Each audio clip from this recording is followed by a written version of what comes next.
माता जी, मैंने अश्वमेध के घोड़े को आश्रम के पास गुजरते देखा।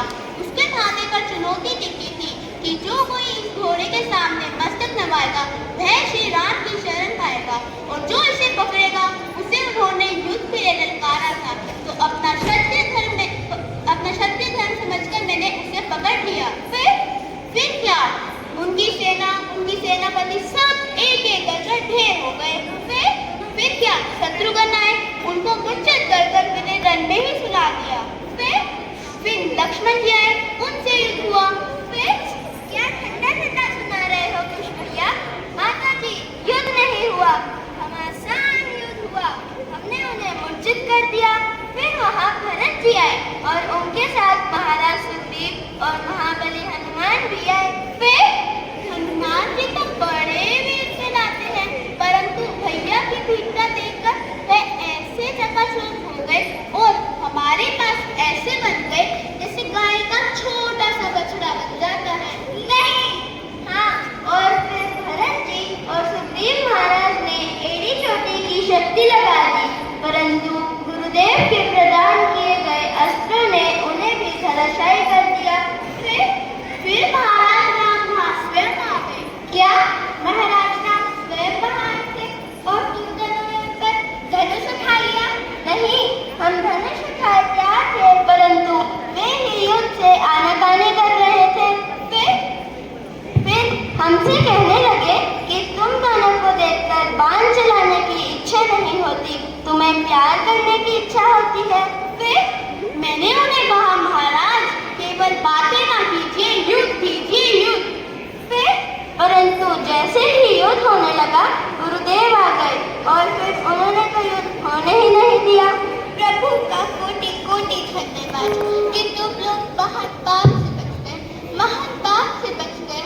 माता श्री, आप क्या कह रही है? माता श्री, तुमने आज जो भी किया वो तुम्हें नहीं करना चाहिए था। इसका तो प्रायश्चित भी कठिन है। हनुमान से तुमने बछड़े के पास ही भाग दिया। हनुमान तो मेरा पहला पुत्र है, तुमसे भी बड़ा पुत्र। भरत, लक्ष्मण, शत्रुघ्न, यह सब पुत्र मेरे ही हैं। तुम इन पर प्रहार करोगे तो मेरी क्या दशा होगी? उस पर तुमने स्वयं श्री राम को युद्ध के लिए ललकारा। मेरी संतान अपने पिताश्री के चरण छूने की जगह पर उन्हें युद्ध के लिए ललकारा।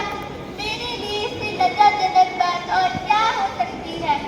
यदि तुमने एक भी बार उन पर चला दिया होता तो इसके पश्चाताप में मेरे पास अपने प्राण देने के अलावा और कोई मार्ग नहीं बचता। यह क्या किया तुम लोगों ने? यह क्या किया? ये आप क्या कह रहे हैं माता जी? श्री राम हमारे पिताजी हैं। हाँ, महाराज राम भी तुम्हारे पिताश्री हैं।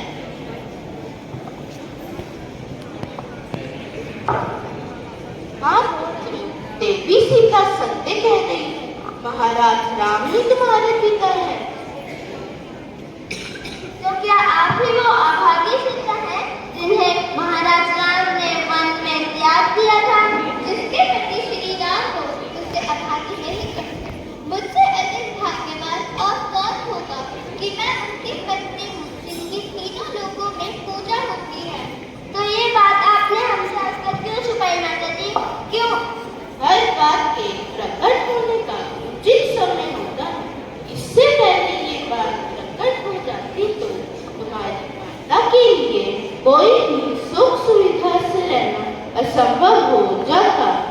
हाँ, अब वो समय आ गया है जब तुम्हें अयोध्या वालों से ये प्रश्न पूछना होगा कि उन्होंने तुम्हारी माता के पवित्र आंचल पर पिता के धब्बे क्यों लगाए। इसी दिन का मैं इतने वर्षों से प्रतीक्षा कर रहा था।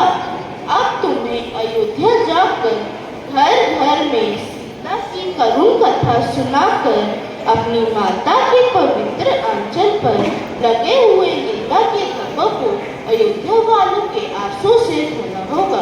उनके हृदय में लगी हुई मैल को हटाकर उनके हृदय में महारानी सीता का सिंहासन से स्थापित करना होगा। प्रजा का मन बदलकर उन्हें अपनी माता के सामने नतमस्तक करना होगा, जिससे उनके पाप का प्रायश्चित हो सके।